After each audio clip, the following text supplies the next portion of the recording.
Bueno, buenos días chicos, ¿cómo están? Soy Simone Fuica, soy su tutora de psicología básica y general y lo que vamos a ver hoy es este tema que es muy interesante, que es desarrollo excepcional.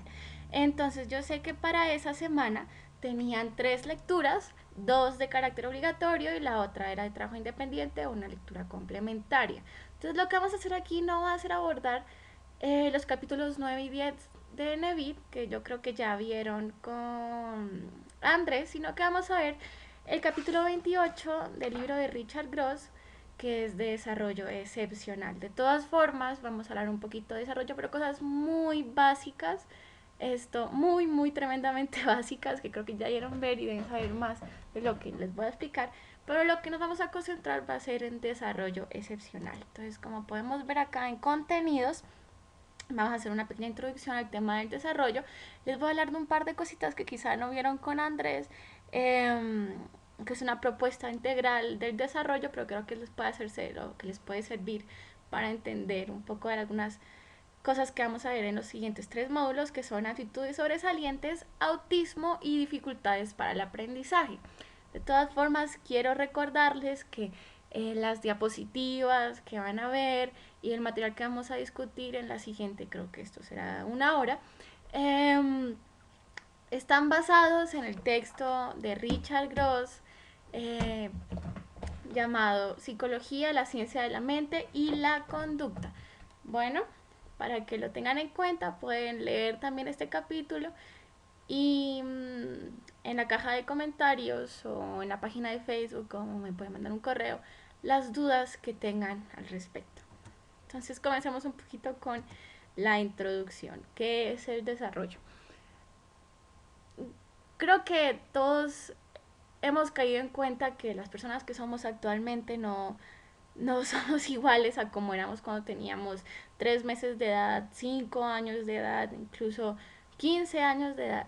Con el tiempo las personas van cambiando, se van desarrollando y muchas formas, muchas cosas de su forma de entender el mundo, de pensar, de sentir, de actuar moralmente o de concebir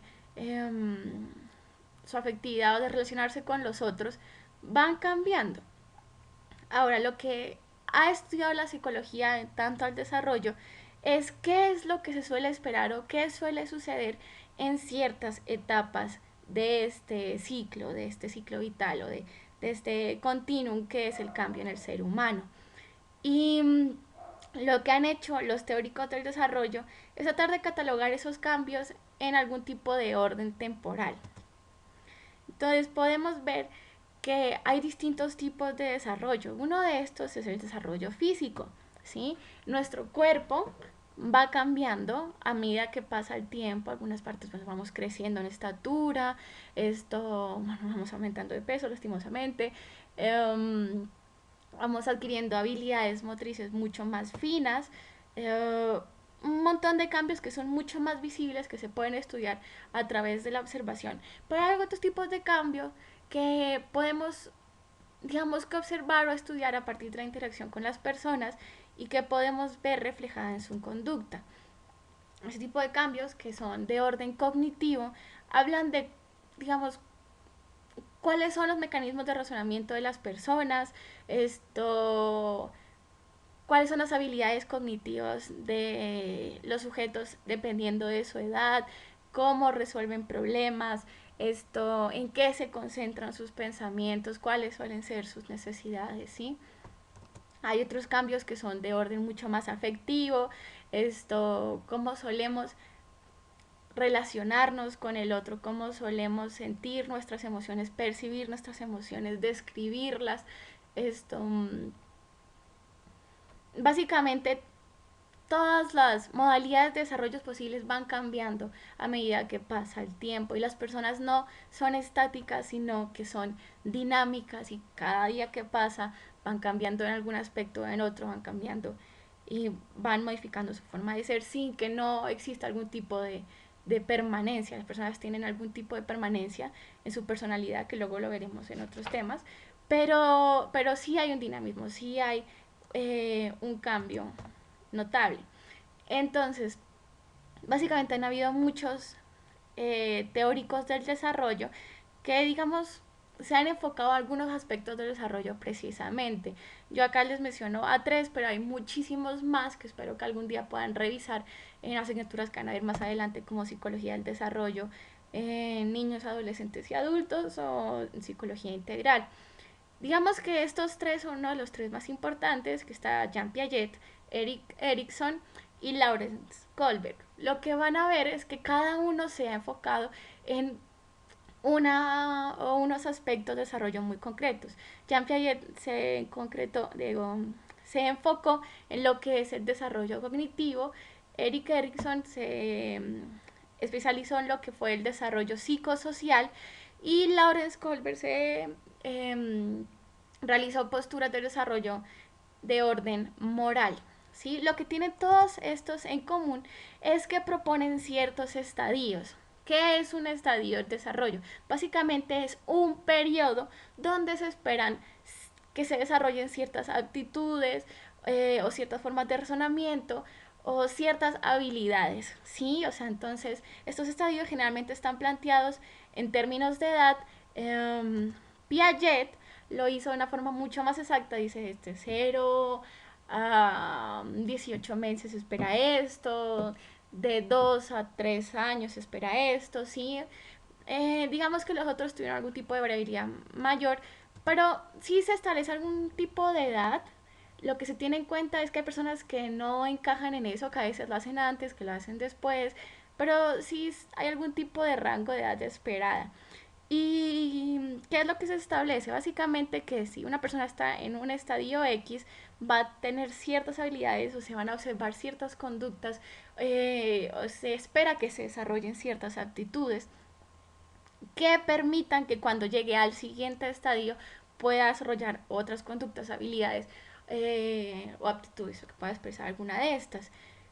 Y así se sigue. Básicamente son estadios continuos, ¿sí? Se espera que lo que pase en uno cree el terreno para que pase lo que pase en el siguiente, ¿sí? Digamos que esto es como un modelo de escaleras, ¿sí? Que para llegar al siguiente escalón tienes que haber pasado por el anterior, ¿sí? Y lo interesante es que tiene muy en cuenta lo que ya les mencionaba, de que si bien hay hay un carácter dinámico en el desarrollo, también suele haber algún tipo de continuidad entre estos estadios, ¿sí? Teniendo en cuenta lo anterior, hay un desarrollo normal, ¿sí? Se esperan ciertas aptitudes en una edad o en un estadio de desarrollo, se esperan que se expresen ciertas conductas, que las personas enfrenten ciertas experiencias, que tengan que resolver algunos problemas, pero hay personas que no siguen esta normalidad, ¿sí? Que tienen un desarrollo excepcional, o sea, que se sale de la norma, que que escapa un poquito de lo esperado, ya sea porque va más adelantado o porque o tiene algún tipo de déficit o problema en lo esperado en alguno de estos estadios. Entonces, teniendo en cuenta lo que dice Richard Gross en su texto, excepcional en el contexto del desarrollo hace alusión a una diferencia en la expresión de procesos cognitivos y conductuales esperados para un sujeto en una edad determinada. Básicamente lo que ya les decía, o sea, el sujeto es excepcional porque no encaja en lo que se espera en el desarrollo, ¿sí? E enfatizar las diferencias implica que común y excepcional son cualitativamente diferentes, mientras que dirigir la atención a los procesos comunes implica que la diferencia es meramente cuantitativa. O sea que aquí tenemos dos posturas. Podemos decir que el desarrollo excepcional es totalmente distinto al desarrollo normal, o sea, es diferente y es básicamente cualitativamente diferente, o se puede pensar que este desarrollo excepcional se escapa un poquito de la base, sí, como de la media, pero tiene algunos aspectos en común, sí, sea como sea, es un desarrollo que ha sido estudiado mucho por, por investigadores de distintas áreas, sí, no solamente por estos teóricos desarrollistas que ya habíamos visto. Y lo que vamos a hacer a continuación es ver, digamos, algunas de esas formas de desarrollo excepcional, ¿sí?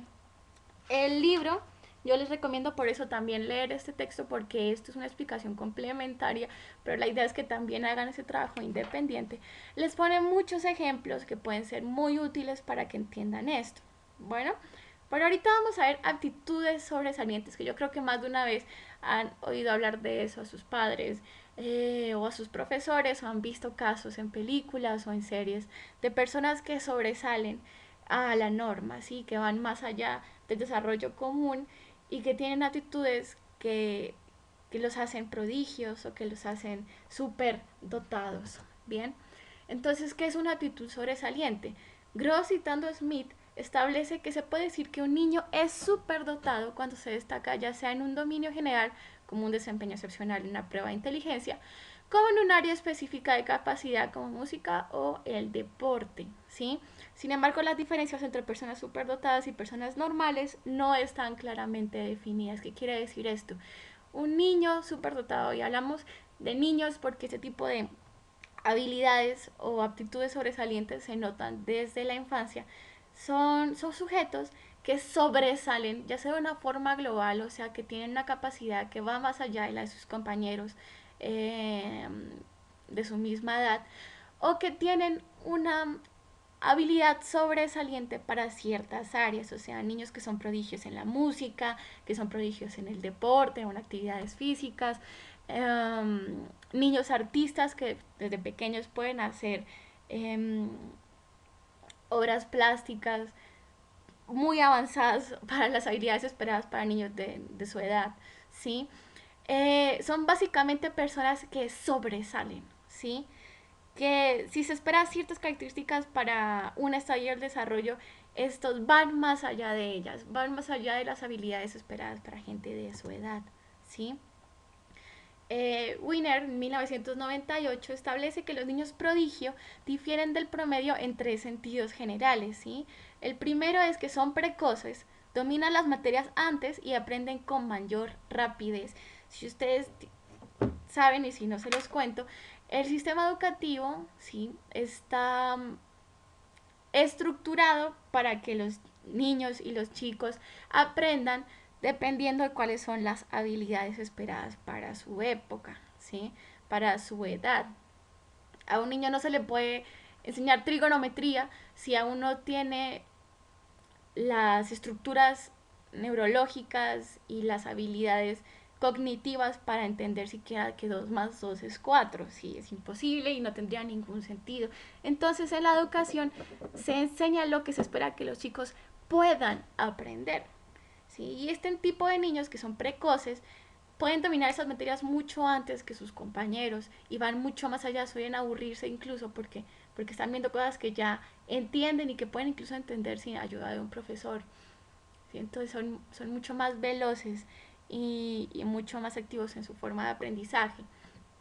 En relación a esto también avanzan a su propio ritmo y es lo que les decía ahorita, hacen descubrimientos por sí solos y a menudo pueden resolver problemas complejos de manera intuitiva sin seguir una serie de pasos lógicos y lineales, ¿sí? Son personas que por estas aptitudes sobresalientes, por, por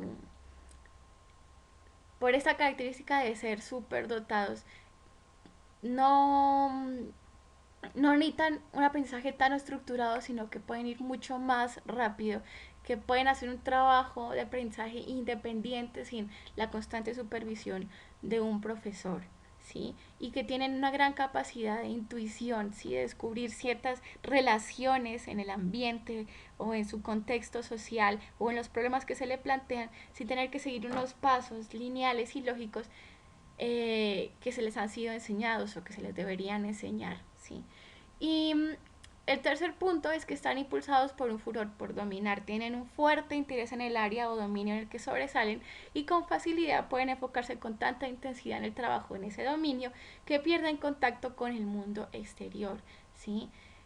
Con todas estas habilidades tan rápidas y tan profundas de conocimiento, es fácil que, bueno, se facilita que tengan una pasión por lo que quieren descubrir, ¿sí? Por lo que investigan, por lo que quieren entender y se enfocan tanto en ese problema o en ese fenómeno que pierden la noción del tiempo, que pierden la noción de adaptabilidad social y se pierden en esta búsqueda del conocimiento. Esas son las tres características que Wiener en 1998 descubrió que diferenciaba a las personas prodigio de las personas promedio.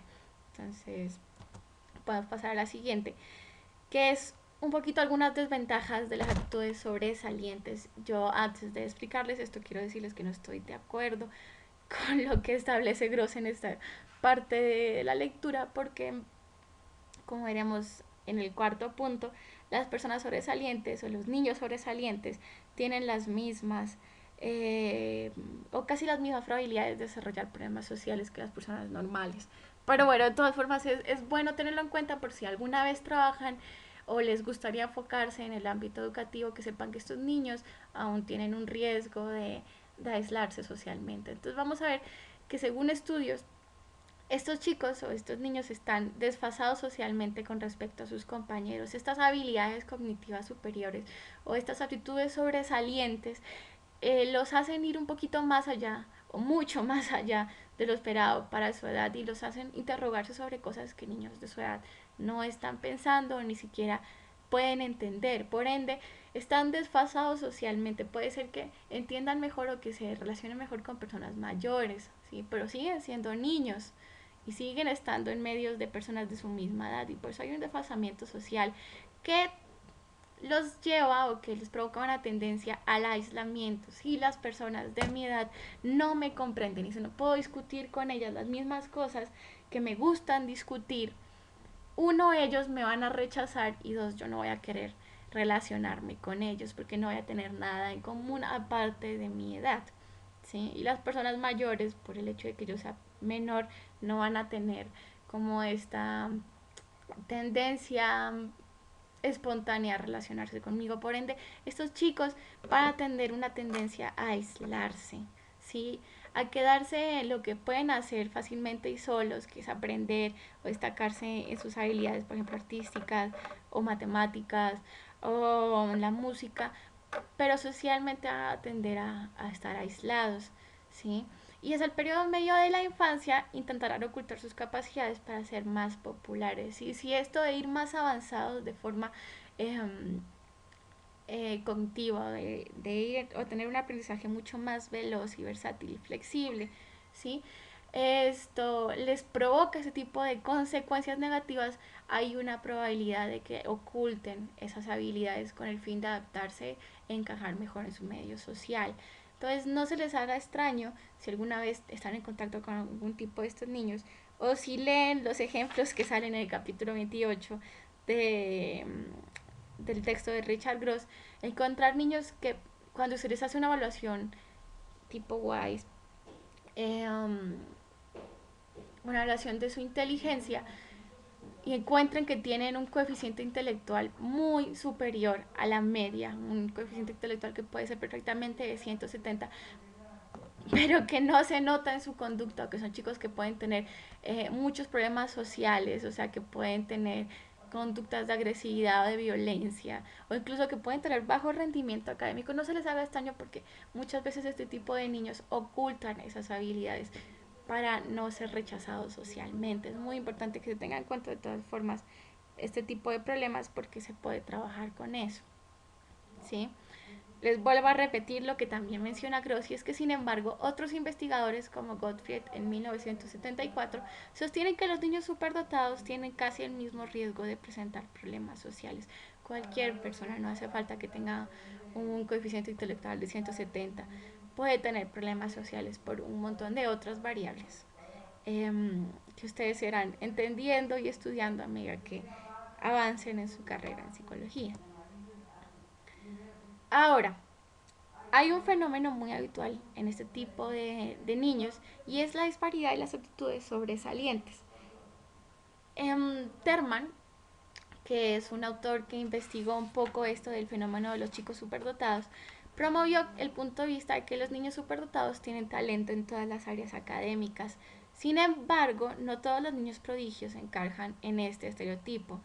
Entonces existe este fenómeno de la disparidad de las actitudes. Puede ser que haya niños prodigio que tengan unas muy elevadas aptitudes en cuanto, no sé, habilidades lógico-matemáticas o de cálculo, eh, pero que en habilidades de comunicación, habilidades sociales, incluso estén por debajo de lo esperado para su edad, ¿sí?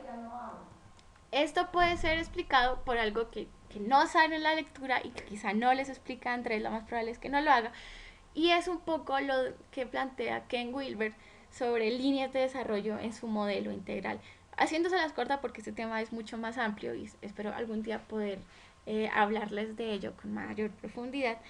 Eh, Wilber plantea que las personas no solamente tienen como una línea de desarrollo, o sea, una modalidad de crecimiento. Si nos devolvemos un poquito a la diapositiva, donde les hablaba de Erickson, de Piaget, de Kohlberg, vimos que cada uno se concentraba como en una modalidad, como desarrollo cognitivo, desarrollo moral o desarrollo psicosocial. Pero Wilber establece que todas estas modalidades están en conjuntos, que están interrelacionadas, pero que son más o menos independientes las unas con las otras. ¿Sí? Entonces puede ser que haya un niño que esté muy desarrollado en el área cognitiva, pero puede ser que en el área psicosocial, espiritual o moral tenga un desarrollo mucho menor. ¿Sí? Esto quiere decir que hay distintas modalidades de desarrollo y cada una de ellas puede diferir en relación a la otra. También este tema o el fenómeno de la disparidad en las aptitudes puede estudiarse desde cuáles son las habilidades intelectuales. Cuando vean evaluaciones de la inteligencia verán que hay distintos, no tipos de inteligencia, aunque hay una teoría que establece eso, pero no la vamos a ver en estas diapositivas, sino que digamos que hay distintas modalidades de inteligencia, distintas aptitudes que pueden evaluarse cuando se hace una evaluación de la inteligencia. Unas son aptitudes numéricas, las otras son habilidades verbales o de comunicación, hay otras que son habilidades visoespaciales, otras de tipo razonamiento inductivo, deductivo. Y lo que quiere decir es que una persona puede estar muy desarrollada en una de estas o en varias de estas, pero también puede tener algún tipo de déficit o estar subdesarrolladas en otras, ¿sí? Eh, Gross hablaba un poquito de que se habían encontrado casos donde había niños con capacidades matemáticas y espaciales extraordinariamente desarrolladas, pero que tenían habilidades verbales promedio o incluso deficientes, ¿sí? Entonces, básicamente lo que pueden ver es que todas estas actitudes no tienen que ir creciendo de forma global o no todas tienen que estar en el mismo nivel. Pueden haber niños súper dotados en algunas con algunos déficits en las otras. ¿Sí? El trabajo aquí de nosotros los psicólogos y bueno, también de las personas que se especializan en el campo de la pedagogía o de la terapia ocupacional o bueno, en este ámbito educativo es tratar de compensar un poquito de esos déficits para que el niño se pueda desarrollar de forma integralmente. Entonces todo lo que acabamos de ver, digamos que mata el mito de que el niño superdotado siempre tiene que tener o ser sobresaliente de forma global. Pueden y hay casos donde eso ocurre, pero también puede haber una disparidad en las actitudes sobresalientes. Entonces, para hacer un puente o una conexión entre este módulo que era actitudes sobresalientes y el siguiente que es autismo, vamos a ver un poquito el síndrome del autista sabio o de los savants. Sí, yo creo que ustedes han visto eso, han habido muchos documentales en History Channel o en Discovery Channel o incluso en canales nacionales sobre estos casos de personas que han sido diagnosticadas con autismo o con algunos trastornos del espectro autista, que vamos a ver qué es, pero que tienen aptitudes sobresalientes en una u otra área, ¿sí? Entonces se presentan en personas con un coeficiente intelectual de entre 40 y 70, o sea, por debajo de la media. Aunque hay casos registrados en personas con un coeficiente intelectual de 114 o más, o sea, por encima de la media. Y básicamente son personas que tienen capacidades del hemisferio derecho, ¿sí? Como relacionadas con la música, el arte, las matemáticas y las diversas formas de cálculo, ¿sí? Cálculo de fechas, cálculos matemáticos, etcétera, ¿sí? Y hay una hipótesis del hemisferio izquierdo. Hay varias teorías que creo que Gross aborda en el capítulo, pero esta digamos que es una de las que más ha estudiado. Y dice que alguna lesión en el hemisferio izquierdo del cerebro hace que el hemisferio derecho compense la pérdida.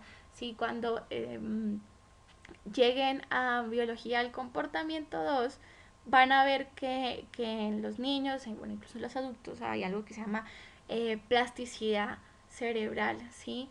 y que se hace muy notoria cuando hay algún tipo de lesión cerebral. Esto quiere decir, y eso se los digo a grandes rasgos, porque en serio las diapositivas no son para esto, significa que el cerebro se adapta a este tipo de acontecimientos, ¿sí? Si hay algún tipo de daño en alguna parte del cerebro, digamos que crea conexiones neuronales que compensan ese daño. Entonces lo que se plantea en esta hipótesis es que hay un daño en el hemisferio derecho, con un daño que refiere a diversas etiologías, o sea que puede tener distintas causas, ya vamos a ver una de ellas, y que lo que hace el hemisferio derecho es compensar ese daño en el hemisferio izquierdo.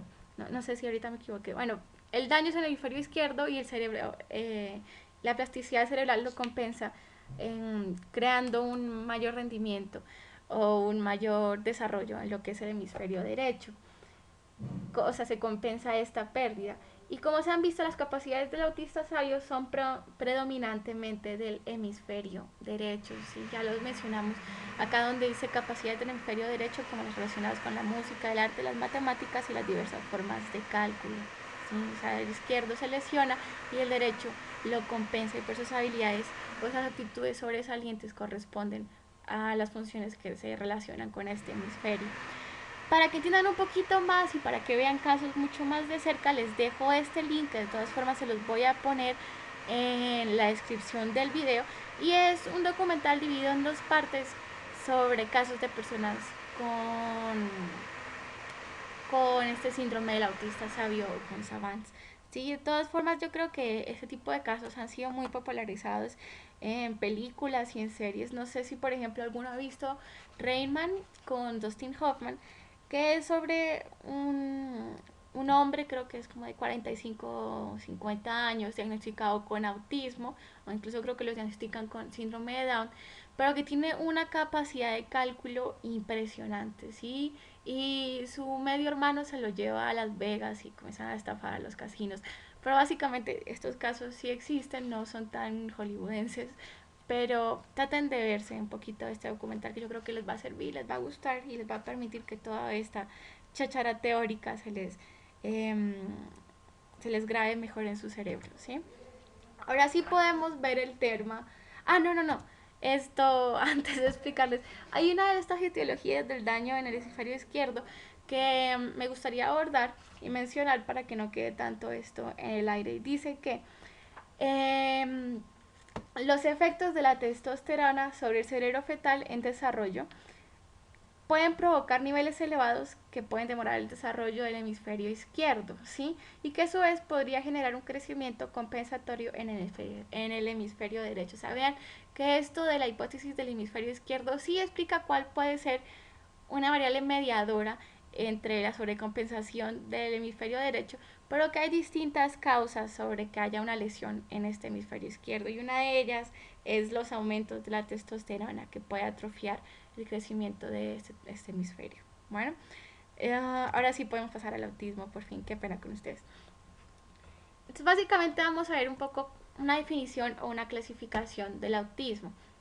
Hay algo que quiero que quede súper en claro. Yo lo sé que lo van a ver en biología del comportamiento 3, lo van a ver en psicología del desarrollo y lo van a ver a lo largo del semestre, pero es algo que no puede quedarles esto flotando, y es que no hay tal cosa como el autismo, ¿sí?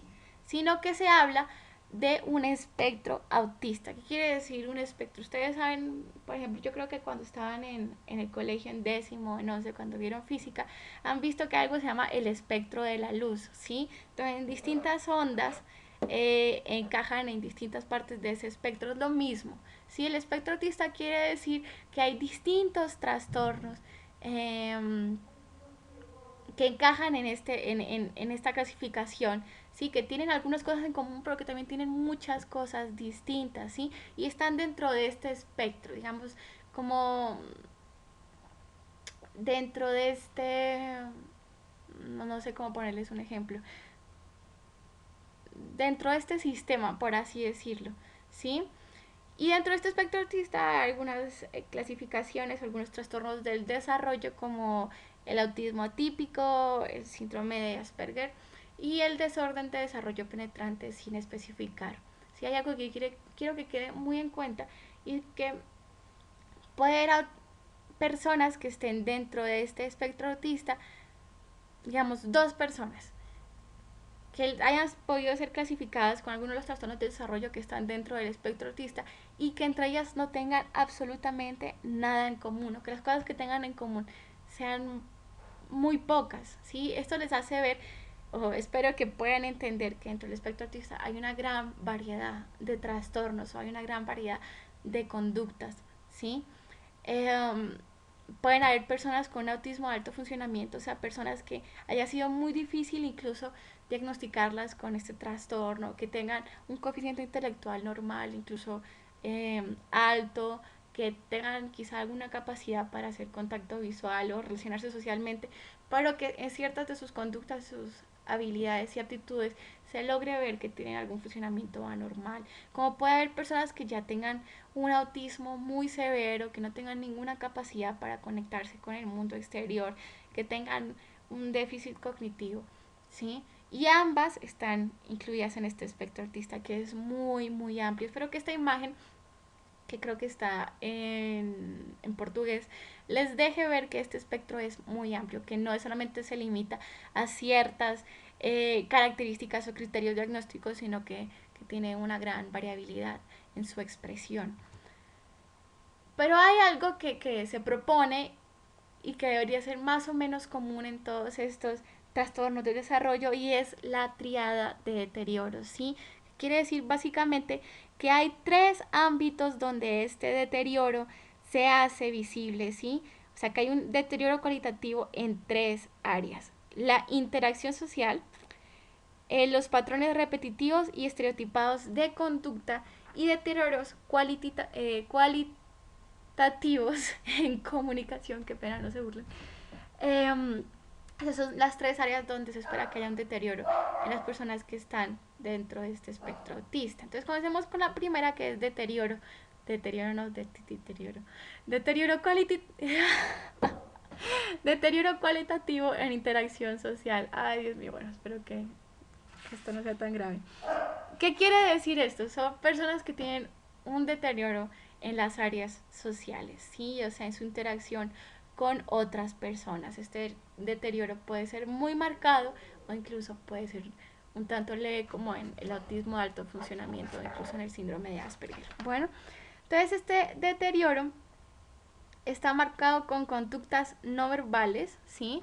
La señal más clara que una persona tiene autismo o que tiene algún tipo de autismo es el contacto visual. Este tipo de personas no hace contacto visual, ¿sí? O le cuesta hacer contacto visual.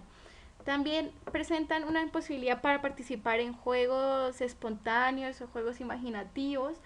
Eh, no presentan intentos de compartir intereses con otras personas, o no muestran conductas de atención conjunta, y fracasan en el desarrollo de cualquier tipo de amistad más allá de contacto superficial. Sí, o sea, son personas que tienen problemas para relacionarse con los otros, ¿sí? Mucha atención a lo del contacto visual, ¿sí?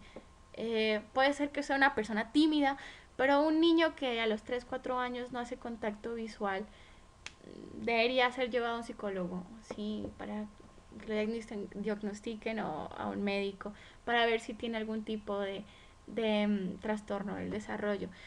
Y digamos que uno de los ejes centrales dentro de este deterioro cualitativo en la interacción social es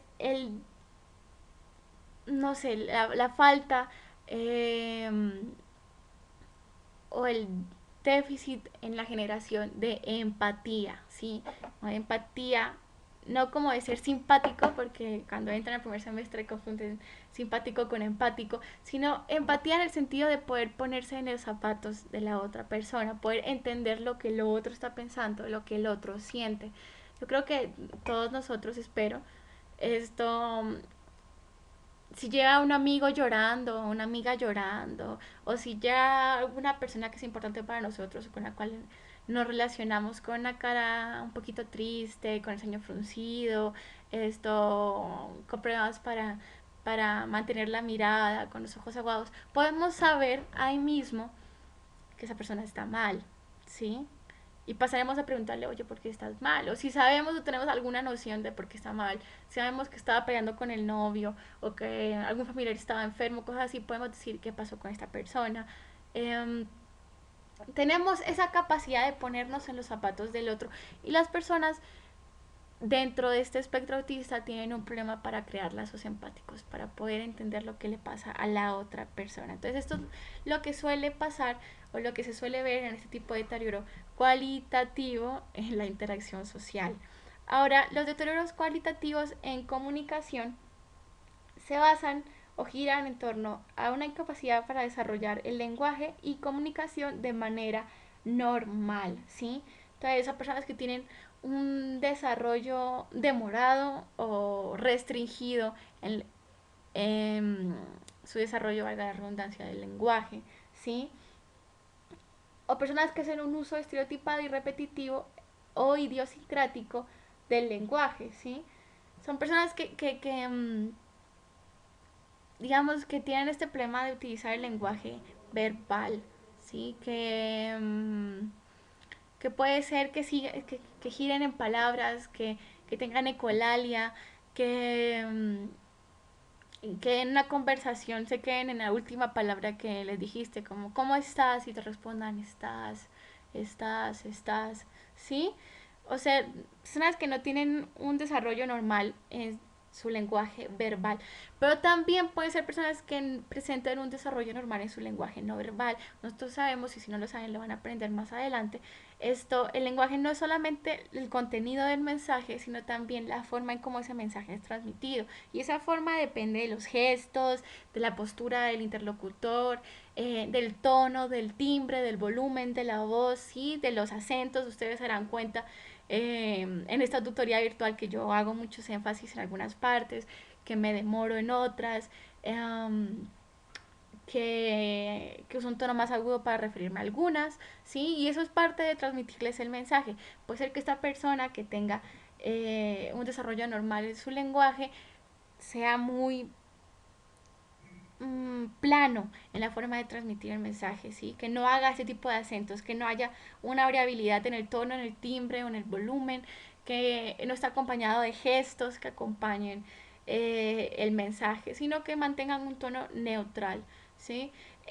Un ejemplo de esas personas que están o que tienen un autismo de alto funcionamiento, no sé si alguno ve The Big Bang Theory o, o conoce el personaje de Sheldon Cooper. Esta persona supuestamente tiene, yo creo, ¿no? Nunca se dice, pero yo creo que encaja en un autismo o en alguno de esos trastornos de desarrollo del espectro autismo de alto funcionamiento porque tiene un coeficiente intelectual superior, muy superior al de la norma.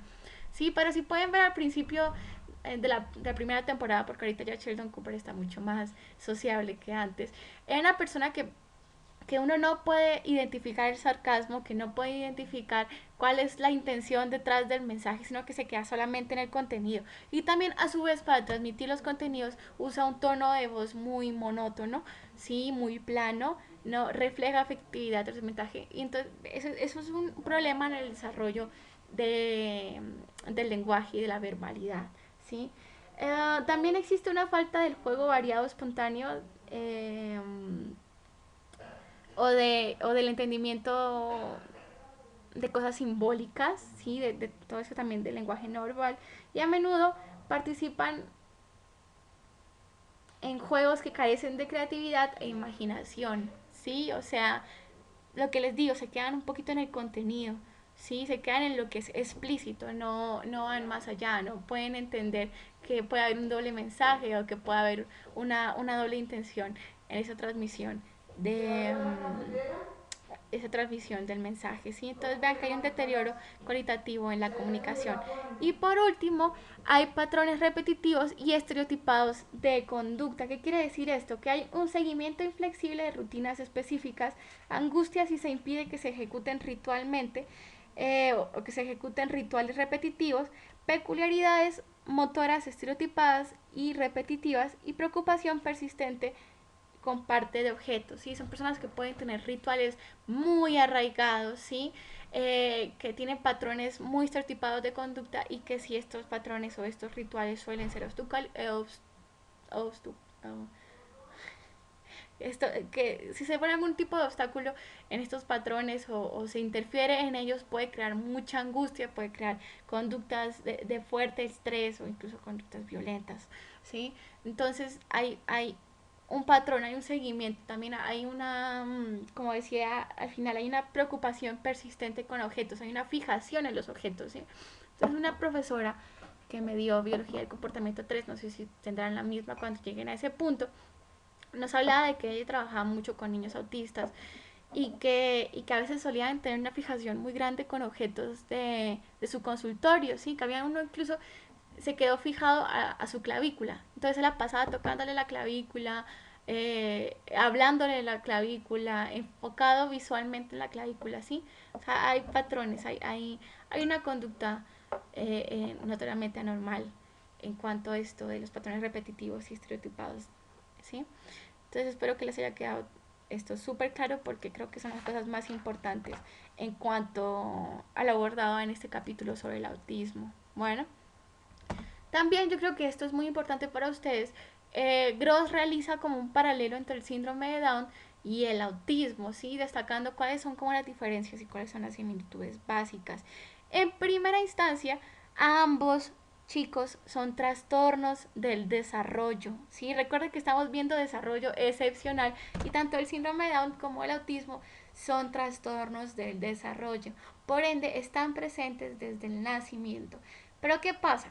El síndrome de Down suele detectarse ahí mismo y suele detectarse por ciertas características físicas, ¿sí? O por la apariencia física del bebé. Las personas con síndrome Down no solamente tienen un retraso mental muy severo, sino que suele tener características físicas asociadas con la etiología del síndrome de Down, que es cromosómica, o sea, el cromosoma 21.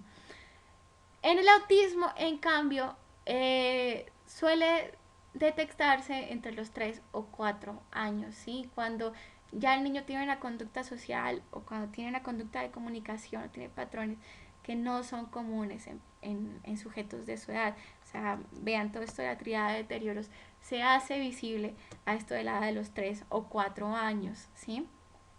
En cuanto al origen del síndrome de Down, se ha establecido que es una anormalidad cromosómica, mientras que el autismo, digamos que la etiología aún no ha sido descubierta, ¿sí?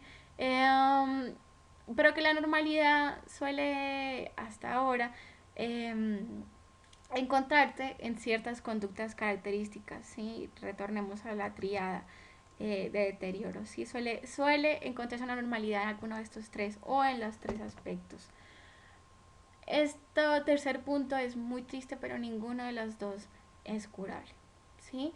No significa que no se pueda tratar, que no se pueda manejar ciertas terapias o ciertos programas para que las personas que tengan síndrome de Down o que tengan algún trastorno que quepa en el espectro autista puedan ser más funcionales, ¿sí? Pero no son curables e incluso a veces los pronósticos en autismo no son muy buenos. A veces, no significa que siempre. Pero en cuanto a curabilidad, no, ninguno es curable. Y en este cuarto punto, que no estoy muy de acuerdo, se habla de una incapacidad para el aprendizaje. A mí no me gusta que Gross utilice la palabra incapacidad, incluso él dice que ya no se utiliza mucho, entonces no sé por qué la utiliza. Eh, digamos que no es que sean incapaces de aprender, porque pueden aprender, obviamente, y pueden aprender en muchos ámbitos. Si recordamos, vamos atrás, hay distintas formas de desarrollo, hay distintas modalidades de desarrollo. Pueden haber chicos o personas con síndrome de Down que estén muy desarrolladas socialmente o incluso psicosexualmente, pero cognitivamente no. O sea, no hay una incapacidad de aprender, ¿sí? Hay una dificultad en el aprendizaje, ¿sí? Hay un deterioro cognitivo, ¿sí? Bueno, no es que no puedan aprender. La diferencia es que en el síndrome de Down este deterioro cognitivo puede ser mucho más severo, ¿sí? Y la posibilidad de desarrollar actitudes sobresalientes es nula, mientras que ¿qué es esto? Bueno, esto va a salir en el video. Mientras que en el autismo, si bien hay una dificultad para el aprendizaje, hay posibilidades mayores que en el síndrome de Down de tener aptitudes sobresalientes. Otra vez les digo, véanse el documental de estas personas Savant. En cuanto al síndrome de Down, o sea, en serio no estoy muy de acuerdo con este último punto. También les voy a dejar un link de un documental que se llama ¿Qué tienes bajo el sombrero? ¿Sí? Y es el caso de una mujer, bueno, y de varias personas que han sido diagnosticadas con esquizofrenia, que han sido diagnosticadas con autismo, y en el caso particular de esta mujer fue diagnosticada con síndrome de Down y además con sordera, ¿sí? Y esta mujer es una artista, bueno, era una artista porque, bueno, spoiler alert, se muere, eh, y hacía unas obras de arte maravillosas, ¿sí? Entonces, digamos que esto de las posibilidades de tener aptitudes sobresalientes, yo creo que debe ser estudiado y si pueden estudiarlo también ustedes, porque no estoy muy de acuerdo en cuanto a eso, ¿sí? Ahora hay muchas explicaciones sobre el autismo, como les decía, a diferencia del síndrome de Down, como ven acá, eh, la normalidad no es simplemente cromosómica, no simplemente se explica por herencia genética, sino que hay muchos tipos de explicaciones que básicamente quiere decir que no se ha llegado a ningún consenso, ¿sí? De estas explicaciones, digamos que la que más se enfoca Gross y la que me gustaría explicarles o ahondar un poquito más es la de la teoría de la mente, ¿sí? La teoría de la mente quiere decir la capacidad de la persona para inferir cuáles son los estados mentales de otras personas. Recordemos que en el autismo hay problemas en la empatía, ¿sí? Hay problemas para ponerse en los zapatos del otro. Por ende, su teoría de la mente podría o tendería a ser deficiente. Entonces les voy a poner este ejemplo, que es una de las formas que se han utilizado más para identificar el autismo. Entonces, digamos que voy a hacerles la evaluación y ustedes me contarán después qué responden. Entonces tenemos ya a dos personajes. Esta es Sally, la de la izquierda, y esta es Ana, ¿sí? Sally tiene una cesta y Ana tiene una caja. Sally tiene una canica y guarda la canica en su cesta. Sally se va a dar un paseo. Ana coge la canica de la cesta y la mete en su caja. O sea, Ana es una ladrona, pero bueno, Sally no estaba ahí. Ahora vuelve Sally y quiere jugar con su canica. ¿Dónde va a buscar Sally su canica? Entonces, nosotros, las personas que digamos que tenemos un desarrollo normal, entre comillas, sabemos que Ana puso la canica, o sea, le sacó de la cesta y la puso en la caja. Pero también sabemos que Sally no estaba presente cuando pasó eso. Entonces, cuando vayamos a responder, yo creo que la mayoría de nosotros respondería que Sally la va a buscar en su canasta. A pesar de que nosotros sabemos que Ana hizo eso, también sabemos que Sally no estaba presente y que mentalmente no va a saber que está en la caja, o sea, que no puede adivinar eso. Niños con autismo van a responder que Sally va a buscar la canica en la caja, ¿sí? O sea, hay una inferencia de que si yo sé una cosa, los otros también tienen que saberla, ¿sí? Hay un problema, una incapacidad para hacer un entendimiento empático de lo que le está sucediendo al otro, de entender que si Sally no estaba, Sally no va a saber que Ana puso la canica en la caja, ¿sí? Entonces, unas formas de diagnosticar o de al menos estudiar si la persona tiene autismo o si tiene algún tipo de trastorno de desarrollo que encaje en el espectro autista. Sí, espero que hayan podido entender eso. Vamos a nuestro último módulo y ya casi finalizando esta presentación y son dificultades para el aprendizaje, ¿sí? Entonces, ¿qué es una dificultad para el aprendizaje? ¿Sí? Y la Education Act en 1993 lo define como un padecimiento que existe si el niño tiene una dificultad significativamente mayor para aprender en comparación con la mayoría de los niños de su edad o una discapacidad que le impide obstaculiza el empleo de los medios educativos, o sea que el niño presenta problemas de aprender, ¿sí? Que los medios que les ofrecen las instituciones no son útiles para ellos, que no les sirven, que no las pueden aprovechar Y obviamente todos tenemos dificultades para aprender ciertas cosas y a todos se nos dificultan algunas cosas más que otros. Por ejemplo, yo soy malísima para las matemáticas y se me dificulta mucho ese tipo de problemas o operaciones. Eh, pero estos niños muestran dificultades superiores o significativamente mayores que la media o que los otros niños. ¿Sí? Otro término que es legalmente definido como deterioro mental ha sido definido como un estado atrofiado e incompleto de desarrollo mental que incluye un deterioro significativo de la inteligencia y del funcionamiento social. Bien. Eh, ¿Cómo se diagnostican las dificultades para el aprendizaje? ¿Sí? Digamos que una de las mejores formas, o de las más usadas, es a través de pruebas de inteligencia, eh, tipo WISE o WISC, aunque habrá otras como el McCarthy. Y lo que queremos ver es que esa persona, ¿cuál es el coeficiente intelectual de la persona? ¿Sí? Y una de las formas para ver que hay una dificultad para el aprendizaje es utilizando ese tipo de pruebas y descubrir si la persona tiene un coeficiente intelectual por debajo de 70. ¿Sí?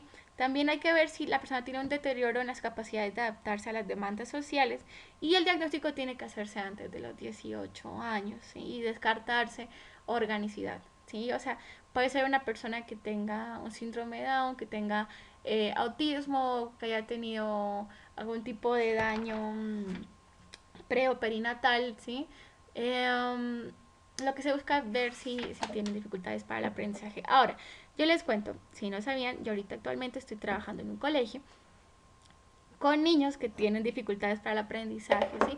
Y no todos estos niños tienen un coeficiente intelectual por debajo de 70. Tienen que tener en cuenta que pueden haber personas que no se adapten al sistema educativo o que el sistema educativo no se adapta a las personas y, y que tengan problemas, digamos, muchos miedos con respecto al ámbito educativo, que hayan tenido una experiencia temprana con algún profesor, que sean víctimas de bullying, que tengan problemas en su casa y esto esté afectando su rendimiento académico y les esté provocando dificultades para aprender y no por ende tiene que tener un coeficiente intelectual por debajo de 70.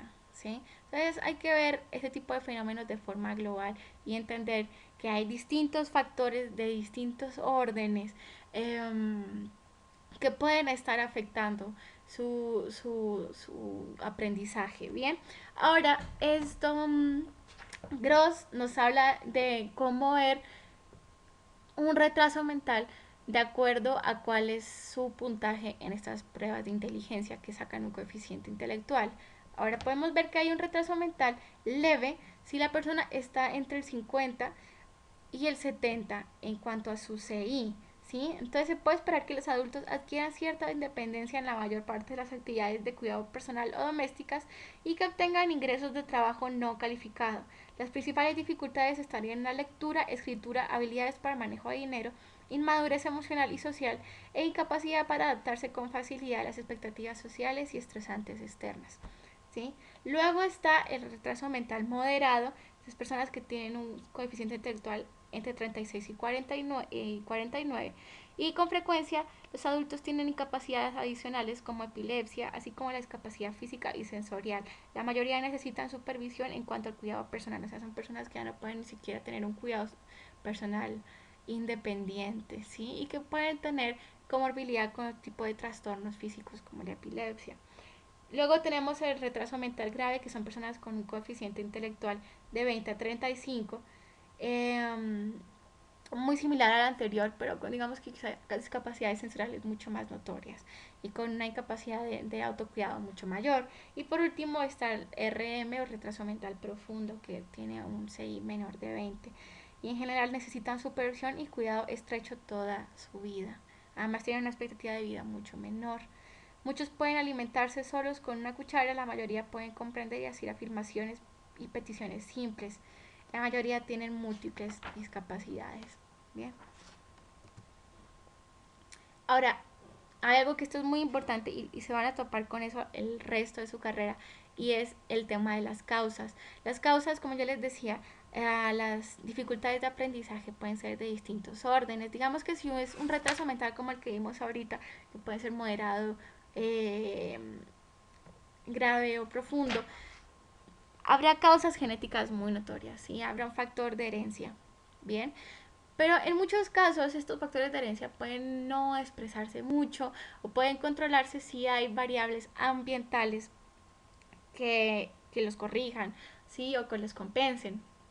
Si puede ser una persona que tiene problemas de aprendizaje, pero tiene un medio de estimulación muy rico o tienen capacidades económicas para afrontar instituciones de educación especial, ¿sí? Y ese deterioro o esos problemas de aprendizaje pueden compensarse con estimulación ambiental adecuada, ¿sí? No curarse, o quizá ni siquiera corregirse, pero sí se puede compensar y pueden terminar siendo sujetos muy funcionales. ¿Sí? También hay causas que tienen que ser muy tenidas en cuenta y que son las causas pre y perinatales, ¿sí? Como la parálisis cerebral, como anormalidades del tubo neural, como el síndrome de alcoholismo fetal, que se da si la madre es diagnosticada con alcoholismo, ¿sí? O que tuvo un consumo constante de alcohol durante el embarazo. ¿Sí? Hay muchas causas de que, que, saber, que, que se hacen presentes antes y durante el nacimiento y que pueden tener un efecto muy nocivo en el desarrollo cognitivo, en el desarrollo neural del bebé y que puede derivar en problemas de aprendizaje. Pero tienen que tener en cuenta, y esto es lo importante y espero que lo puedan ver en el diseño de esta diapositiva, y que estas causas, estos distintos niveles de causalidad siempre están interactuando. Bueno, no las tomen aisladamente, ¿sí? Siempre tengan en cuenta que las causas ambientales, que las genéticas y las pre y perinatales siempre están interactuando y que tienen efectos sobre el desarrollo y expresión eh, de estos problemas o de estas dificultades en el aprendizaje. Entonces les vuelvo a repetir que el material utilizado para la realización de estas diapositivas fue Psicología, la ciencia de la mente y de la conducta de Richard Gross, quinta edición, ¿sí? Y fue el capítulo 28 llamado Desarrollo Excepcional. Entonces espero que les haya gustado, espero que les sirva. Cualquier duda que tengan me la pueden comunicar, la pueden dejar en la caja de comentarios o pueden hacérmela saber por mi correo o por la página de Facebook o a través de Andrés. Entonces tengan buen fin de semana y muchos éxitos.